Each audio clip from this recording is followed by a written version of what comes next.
여러분 반갑습니다. 이번 시간은 토픽 모의고사 제2회 읽기 61번에서 70번까지 진행하면서 토픽 모의고사 2회를 마무리하겠습니다. 지시대명사에 대해서 알아보겠습니다. 지시대명사는 이, 그, 저와 같이 무엇을 가리킬 때 사용하는 단어입니다. 문장 앞에 지시대명사가 있다는 것은 앞문장에서 어떤 대상을 소개했거나 언급한 적이 있다는 의미입니다. 그래서 반드시 앞에 나와 있는 명사가 있어야지만 어떤 대상이 있어야지만 사용할 수 있습니다. 보통 소개한 대상은 다음 문장에서 지시대명사와 함께 사용되어서 이 사람, 그 동전, 그 남자, 이 축제와 같이 제시되어지는데요. 이런 경우 앞에서 말한 대상을 좀 더 자세하게 소개하거나 설명하는 경우가 많습니다. 지시대명사가 있는 문장은 보통 두 번째 문장이나 세 번째 문장이 되겠죠. 지시대명사에 대해서 알아보았습니다. 61번, 2번은요. 읽고 물음에 답하는 문제이죠. 지문은 보통 5문장에서 6문장으로 이루어져 있고요. 지문은 일상생활에 도움이 되는 생활 정보나 지식 등 정보의 글을 소개하거나 설명하는 글이 대부분입니다.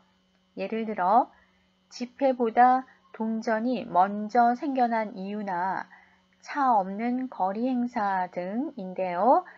그리고 특별한 행사, 가게, 이름 등을 소재로 그것에 대해서 설명하는 설명문의 글이 많습니다. 예를 들어서 이름에 특별한 의미나 특별한 티셔츠를 만들어주는 가게 이런 것들이 있습니다. 따라서 지문의 소재가 무엇인지, 특별한 점은 무엇인지, 무엇을 소개하고 싶은 것인지 등을 중점적으로 이해하셔야지만 되겠습니다. 61번 지문 읽어볼까요? 초등학교 앞에서는 운전을 조심해야 합니다. 초등학생들은 신호등을 잘 보지 않고 길을 건널 때도 있고 친구들과 놀다가 찻길로 뛰어가기도 합니다. 놀다가 공이 찻길로 굴러가면 공을 빈칸 아무 생각 없이 찻길로 뛰어드는 아이들이 많습니다. 공이 찻길로 들어가면 보통 어떻게 할까요? 공이 굴러가면 잡으려고 하겠죠. 찻길로 간다면 위험하지만 공을 잡으려고 뛰어가는 아이들이 있습니다. 그래서 우리 빈칸은요. 놀다가 공이 찻길로 굴러가면 공을 잡으려고 아무 생각 없이 찻길로 뛰어드는 아이들이 많습니다. 그래서 학교 앞에는 천천히 운전하라는 표지판이 있습니다. 61번은 우리 빈칸을 메꾸어 봤고요. 62번 이 글의 내용과 같은 것을 고르십시오. 1번 초등학생들은 신호등을 잘 보고 다닙니다. 초등학생들은 신호등을 잘 보지 않습니다. 라고 했죠. 오답입니다. 2번 초등학교 앞에서는 운전을 하면 안 됩니다. 초등학교 앞에서는 운전을 해도 됩니다. 대신 천천히 운전해야겠죠. 오답입니다. 3번 공을 따라서 찻길로 뛰어드는 아이들이 있습니다. 공이 찻길로 굴러가면 공을 잡으려고 찻길로 뛰어드는 아이들이 있습니다. 3번은 정답입니다. 4번 학교 앞에는 표지판이 없어서 더 조심해야 합니다. 자, 우리 학교 앞에는 표지판이 있습니다. 없지 않죠? 있습니다. 62번은요. 공을 따라서 찻길로 뛰어드는 아이들이 있습니다. 3번이 정답이었습니다. 63번, 64번은요. 이메일이나 인터넷 게시판과 같은 종류의 글을 읽고 물음에 답하는 문제입니다. 이메일과 인터넷 게시판의 제목을 통해서 전체 주제나 중요한 정보를 얻을 수 있죠. 예를 들어서 말하기 대회, 글짓기 대회나 문화행사, 음악회나 문화체험에 대한 안내 혹은 물건 판매에 대한 광고와 같은 내용이 출제됩니다. 지문은 보통 5문장에서 6문장 정도이고요. 글을 읽기 전에 63번의 선택지부터 확인하는 것이 좋겠습니다. 또 64번 문제는 선택지와 글의 내용을 비교해 가면서 문제를 푸는 것이 좀 더 효율적입니다. 63번입니다. 먼저 지문의 제목에서 책사랑 회원님들께 알립니다. 알림마당이군요. 책사랑 회원님들에게 어떤 것을 알리는지 아래 내용에서는요. 안녕하세요. 책사랑의 회장 김준수입니다. 가을은 독서의 계절이라고 하죠. 아름다운 가을이 왔으니 함께 모여서 책을 읽고 이야기를 나눴으면 좋겠습니다. 다음 주 토요일 시청 앞 하늘 커피숍에서 오후 3시에 모임입니다. 자기가 제일 좋아하는 책을 소개해 주세요. 모임 후 저녁 식사도 함께 합니다. 라는 내용이었습니다. 63번은 우리 어떤 내용으로 정답을 골라볼까요? 모임을 하자 그러면서 모임의 시간과 장소를 알리려고 쓴 거죠. 그래서 63번은 우리 4번 책사랑의 모임의 시간과 장소를 알리려고. 자, 회장 김준수가 지금 이러이러한 모임을 합니다. 라는 안내를 하는 내용이었습니다. 63번 정답은 4번이었고요. 64번입니다. 이 글의 내용과 같은 것을 고르십시오. 1번 책사랑은 매주 토요일마다 모입니다. 이번 주 모임만 공지가 되었는데요. 매주 모이는지 지문의 내용으로 알 수 없습니다. 언급되지 않았습니다. 2번 모임이 끝나고 함께 서점에 가서 책을 살 겁니다. 우리 리을 겁니다는 미래 시제인 거 여러분 아시죠? 모임이 끝나면 저녁 식사도 함께 합니다. 모임이 끝나면 저녁 식사를 할 예정이죠. 오답이었습니다. 3번 모임에 갈 때 자기가 좋아하는 책을 가지고 가야 합니다. 모임에 갈 때 자기가 제일 좋아하는 책을 소개해 주세요 라고 말을 했잖아요. 그래서 생각해서 가도 되지 꼭 가지고 가야 되는 것은 아닙니다. 자기가 제일 좋아하는 책을 소개할 뿐이죠. 오답이었습니다. 4번 다음 주 토요일에 책사랑 회원들은 시청 앞에서 모입니다. 다음 주 토요일에 책사랑 회원들은 시청 앞 하늘 커피숍에서 모임을 합니다. 그래서 64번은 4번이 정답이었습니다. 65번과 66번은요. 글을 읽고 물음에 답하는 문제입니다. 지문은 5문장에서 7문장 정도로 나오고요. 글을 읽기 전에 선택지를 먼저 보면 효율적으로 문제를 풀 수 있습니다. 그리고 나서 글 전체를 읽으면서 대략적인 내용을 파악해야겠죠. 66번은 선택지와 본문의 내용을 비교해 가면서 문제를 풀겠습니다. 초급에서 배우는 문법 중에서 조금 난이도가 높은 문법들이 나오고는 하는데요. 조금 문법 부분도 신경을 써야겠습니다. 65번은 기억의 빈칸에 알맞은 말을 고르는 건데요. 보기를 먼저 보겠습니다. 1번 여러 곳을 여행하는 2번 깨끗한 환경에서 사는 3번 새로운 사람들을 만나는 4번 유명한 사람들과 지내는 이라는 보기들이 나와 있는데요. 보통 하나의 단어에 4개의 문법 표현이 나오는 경우에는 단어의 의미보다 문법 표현에 신경을 쓰고요. 4개의 단어에 하나의 문법 표현이 나오는 경우에는 단어의 의미를 파악하는 것이 중요하고요. 앞뒤 문장의 내용을 잘 파악하면서 문제를 풀어보겠습니다. 지문 읽어볼게요. 여행에 가면 자기 집이 아닌 숙소에서 자야 합니다. 호텔을 이용하면 깨끗한 곳에서 편하게 지낼 수 있지만 가격이 비쌉니다. 그래서 요즘 젊은 사람들은 게스트하우스를 많이 이용합니다. 게스트하우스에서는 여러 사람이 한 집에서 생활하면서 화장실이나 부엌을 함께 사용합니다. 그래서 호텔보다 조금 불편하지만 어떤 재미가 있습니다. 자, 게스트하우스 여러 번 가보셨나요? 자, 하나의 집에 여러 사람들이 생활을 해야 하니까요. 게스트하우스에는 여러 사람들이 옵니다. 그래서 게스트하우스에서 지내다 보면 새로운 사람들을 만나게 되겠죠.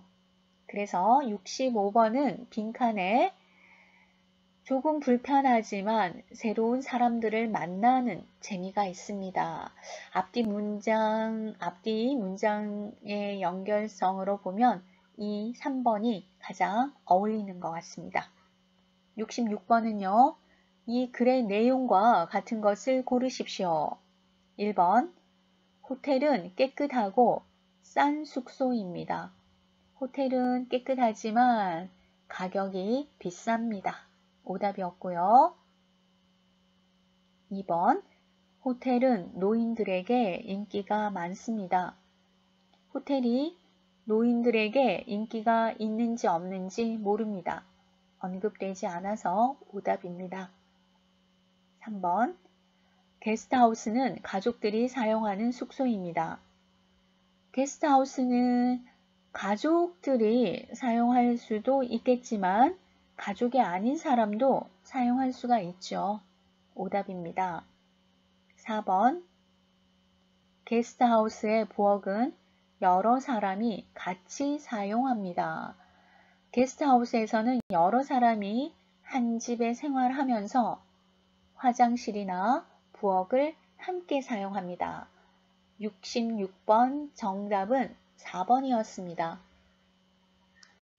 67번, 68번은요. 글을 읽고 물음에 답하는 문제입니다. 지문은 보통 5문장에서 7문장 정도가 출제되고요. 글을 읽기 전에 67번에 선택지 먼저 보는 것이 좋습니다. 그리고 나서 글 전체를 읽으면서 대략적인 내용을 파악해야겠죠.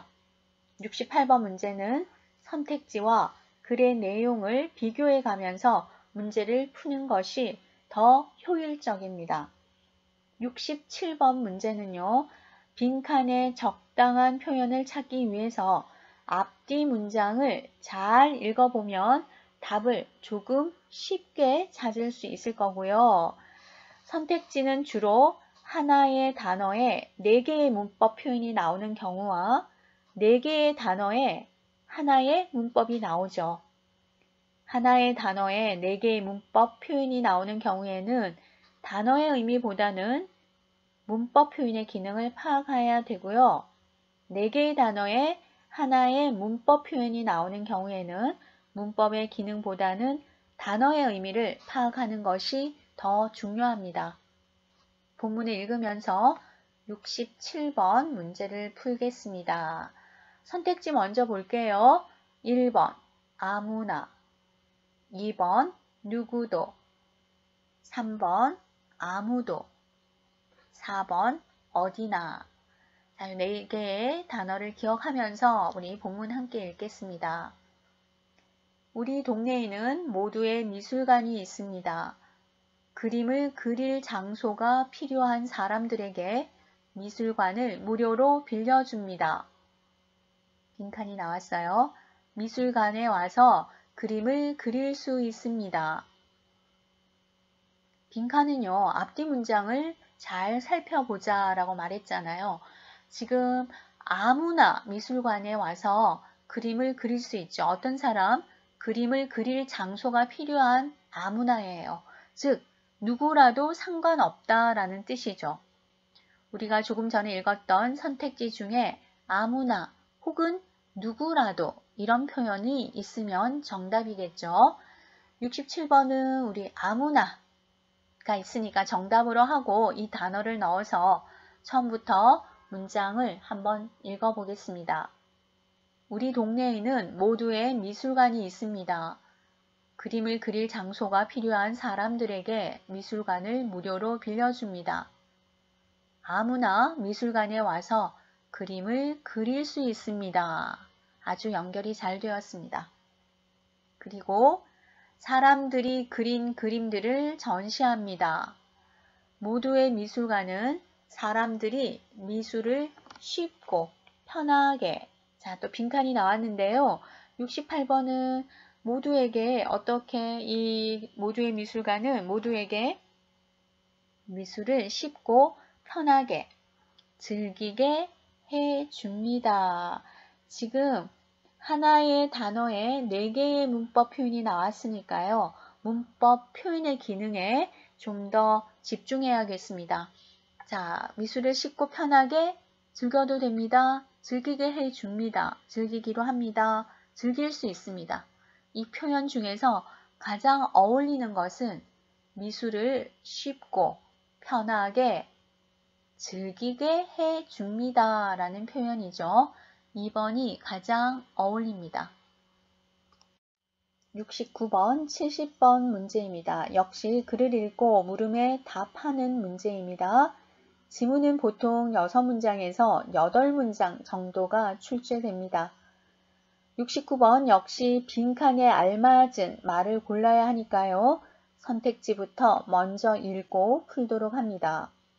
그리고 나서 전체 의미를 파악하면서 70번 문제지의 선택지와 글의 내용을 비교해 가면서 문제를 풀겠습니다.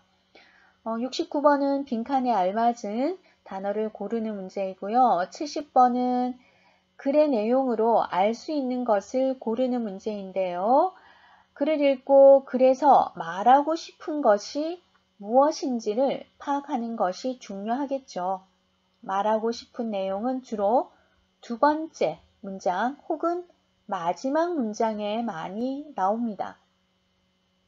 이 문제는 글의 내용과 같은 것을 고르는 문제와 아주 비슷한 유형인데요. 글의 내용과 선택지를 잘 비교해 가면서 관련이 없는 내용을 하나씩 지워가면서 답을 찾아보겠습니다. 지문 함께 읽겠습니다. 저는 아내와 딸을 위해 열심히 일합니다. 그런데 얼마 전에 제가 교통사고를, 자, 빈칸이에요. 1번, 69번에 1번 보아서, 당해서, 입어서, 다쳐서, 보통 우리 사고는 당하다 라고 씁니다. 여러분들이 이 명사와 동사를 결합하는 것이 좀 힘들어요 라고 하시는 분이 계시는데요. 이 동사와 명사도 명사와 동사의 결합은요. 자연스럽게 이루어지는 건데 이거를 왜 그래요 라고 따지면 그 이유를 설명하기가 참 힘들어요. 그래서 저는 사고는 당하다 이렇게 여러분이 외울 때 정리해 두면 참 편리하겠다라고 설명드릴게요. 이것을 여러분의 모국어처럼 자연스럽게 연결할 수가 없어요. 특정 이유가 없다라는 뜻이죠. 그래서 명사와 동사를 연결할 때는 동사까지, 결합이 잘 되는 동사까지 여러분이 미리 정리를 해두자. 그렇다면 단어를 쓸 때, 그리고 여러분이 말로 표현하실 때 훨씬 더 편안할 겁니다. 사고는 우리 당하다 라는 표현을 사용합니다. 사고를 당해서 병원에 입원을 했습니다. 치료가 끝났는데 병원비가 부족해서 퇴원을 못하고 있었습니다. 그런데 의사 선생님이 부족한 병원비를 주며 힘내서 열심히 일하라고 말했습니다. 의사 선생님이 도와줘서 다시 일을 할 수 있게 되었습니다. 자, 이분은 사고를 당해서 병원에 입원을 했군요. 그리고 의사 선생님의 도움으로 퇴원을 하고 다시 일을 하게 되었습니다. 70번 이 글의 내용으로 알 수 있는 것은 무엇입니까? 1번 아내는 딸을 위해 열심히 일합니다. 이 사람이 아내와 딸을 위해서 열심히 일하죠. 아내가 일하는지는 언급되지 않았습니다. 우리가 알 수 없어요. 오답이었고요. 2번 치료가 안 끝나서 퇴원을 못하고 있었습니다. 치료는 끝났는데 병원비가 부족해서 퇴원을 못하고 있었죠. 2번도 오답입니다. 3번 병원의 의사가 나에게 병원비를 내라고 했습니다. 병원의 의사가 병원비를 내라고 하지 않았습니다. 3번 역시 오답이군요. 4번 나는 다른 사람의 도움을 받아서 퇴원을 했습니다. 그렇죠. 부족한 병원비를 의사가 내줘서 퇴원을 하게 되었습니다. 따라서 다른 사람의 도움을 받아서 퇴원했지요. 정답은 나는 다른 사람의 도움을 받아서 퇴원을 했습니다. 4번이었습니다. 한국어 발음은 글로 쓸 때와 발음할 때가 다릅니다. 슬라이드에서 보듯이 여러분이 한국어 발음이라고 글로 쓰고요. 발음을 하실 때는 한국어 발음이라고 연음을 하게 되는데요. 이번 시간은 한국어 발음을 할 때 연음하는 부분에 대해 정리를 해보았습니다. 연음은 받침과 모음이 결합되는 경우에 일어나는 현상인데요. 글자의 마지막에 있는 받침이 모음으로 시작되는 단어와 결합되는 경우에 받침을 첫소리 이응 자리로 옮겨서 발음합니다. 오늘은 그 중에서도 받침이 한 개인 헛받침의 경우에 대해서 알아보겠습니다. 예를 들면 국어라는 단어가 있습니다. 여기에서 받침 기억이 모음 어와 만났을 때 기억이 이응 자리로 가서 발음됩니다. 그래서 국어라고 발음해요. 이때의 기억은 그대로 소리 냅니다. 또 다른 예를 들면 얼음이라는 단어가 있어요. 여기에서도 마찬가지로 받침 리을이 모음 의와 만났을 때 리을이 이응 자리로 가서 발음합니다. 그래서 얼음이라고 발음해요. 이때 리을도 받침 그대로 소리 냅니다. 받침 그대로 발음하는 거에 대해서 조금 더 알아볼게요.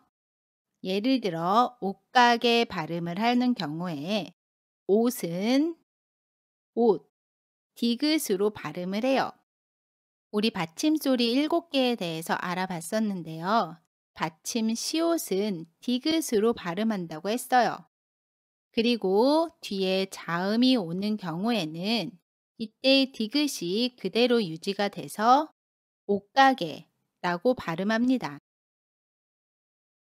반대로 옷이 예뻐요에서 옷을 보면 뒤에 모음이 오는 경우에는 디귿이 시옷 그대로 발음이 됩니다. 그래서 옷이라고 발음해요. 시옷은 받침 그대로 발음합니다. 옷이라고 발음하지 않아요.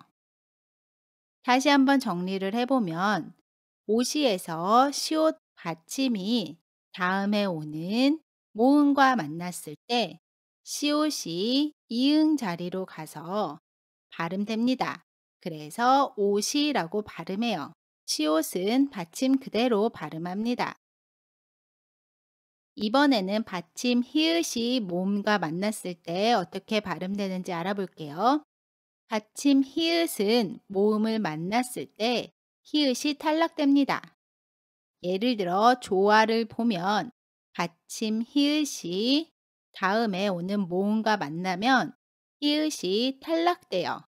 그래서 조화라고 발음합니다. 그러면 우리 이제 받침 기억부터 차례대로 발음이 어떻게 되는지 살펴볼게요. 받침 기억의 발음입니다. 한국어는 재미있어요. 어떻게 발음하죠? 한국어는 재미있어요. 한국어는 재미있어요. 받침 니은입니다. 창문을 닫아주세요. 어떻게 발음하죠? 창문을 닫아주세요. 창문을 닫아주세요. 받침 디귿입니다. 당신을 믿어요. 어떻게 발음하죠? 당신을 믿어요. 당신을 믿어요. 받침 리을입니다. 물이 차가워요. 어떻게 발음하죠? 물이 차가워요. 물이 차가워요. 받침 미음입니다. 이름이 뭐예요? 어떻게 발음하죠? 이름이 뭐예요? 이름이 뭐예요? 받침 비읍입니다. 밥을 먹어요. 어떻게 발음하죠? 밥을 먹어요. 밥을 먹어요. 받침 시옷의 발음입니다. 시옷은 디귿이 아니고 시옷으로 발음합니다. 옷이 예뻐요. 어떻게 발음하죠? 옷이 예뻐요. 옷이 예뻐요. 옷이 예뻐요. 아닙니다. 받침 이응은 다음에 모음이 오는 경우에는 발음에 변화가 없습니다. 가방이 싸네요. 어떻게 발음하죠? 가방이 싸네요. 발음이 똑같습니다. 가방이 싸네요.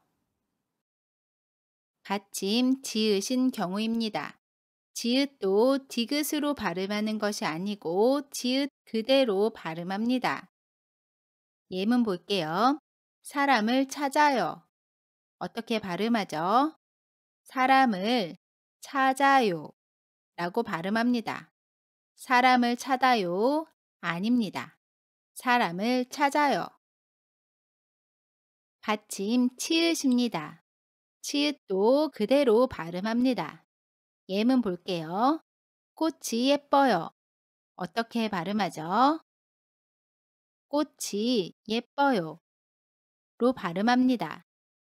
꽃이 예뻐요 아닙니다.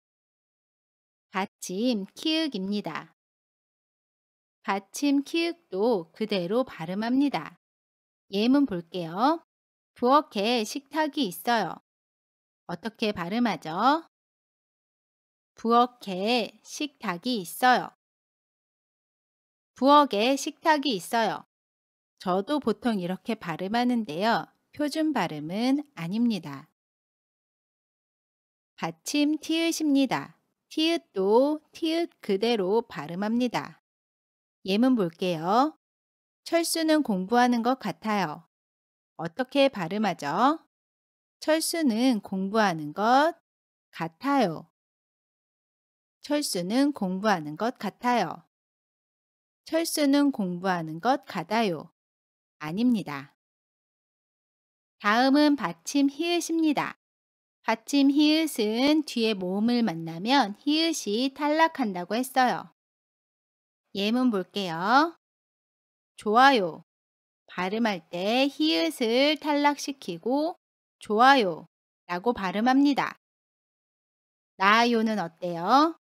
마찬가지로 발음할 때는 히읗을 탈락시키고 발음합니다.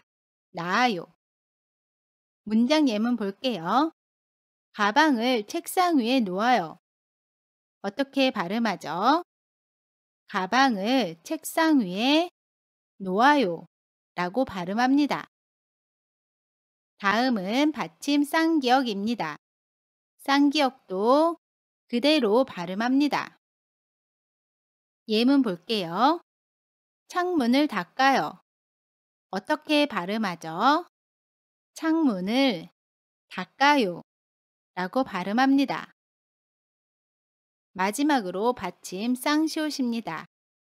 쌍시옷도 그대로 발음해요. 예문 볼게요. 사람이 집에 있어요. 어떻게 발음하죠? 사람이 집에 있어요. 사람이 집에 있어요. 라고 발음합니다. 좋습니다. 우리 그럼 이제 마무리할게요. 마무리. 오늘은 연음에 대해서 알아봤습니다. 연음은 받침이 모음으로 시작되는 단어와 만났을 때 그 받침이 이응 자리로 가서 소리 나는 현상입니다. 예를 들어 얼음에서 보면 받침 리을과 모음 의가 만났을 때 리을이 이응 자리로 가서 소리 나요. 그래서 얼음이라고 발음합니다. 이때 리을은 받침 그대로 소리 낸다고 했어요. 지금까지 토픽 모의고사 제1회, 2회를 모두 공부했는데요. 중간고사 범위는 오늘 한 강의까지입니다. 토픽 모의고사 1회, 2회까지 중간고사 범위이니까 열심히 공부해 주시기 바랍니다. 강의 들으시느라 수고 많이 하셨습니다.